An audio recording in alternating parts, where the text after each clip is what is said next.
Faisons que la Verrière reste une priorité de l'État, c'est devenu le leitmotiv de la commune.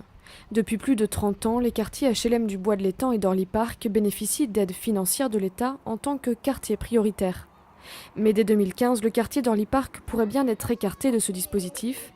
Plusieurs conséquences sont à prévoir, dont l'une des plus importantes, la baisse des effectifs d'enseignants dans les classes. Aujourd'hui, dans toutes nos écoles de la ville, nous avons des effectifs à moins de 25 enfants par classe. Et donc, il n'y a plus qu'au Bois de l'Étang que cette règle serait appliquée. Mais sur les deux autres groupes scolaires, c'est-à-dire l'école régionale et l'école du parc, nous retrouverions des effectifs de 32, 33 enfants. Actuellement, un peu plus de 2400 quartiers sont en géographie dite prioritaire. Dès 2015, il n'en resterait plus que 1300.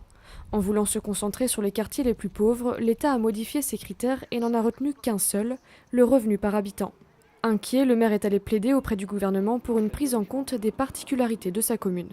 Il est vrai que le revenu moyen, médian du moins à Orly Park, est un peu supérieur.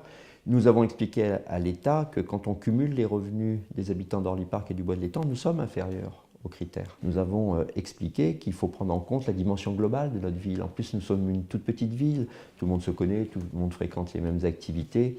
Et donc l'échelle de la ville, la dimension de la ville compte beaucoup. Le gouvernement devrait statuer au mois d'octobre. En attendant, les travaux continuent. Au Bois de l'Étang, par exemple, ces espaces de jeux refaits il y a 3-4 ans, ces 80 logements en cours de réalisation ou encore la rénovation de ce gymnase sont autant de projets rendus possibles par le dispositif.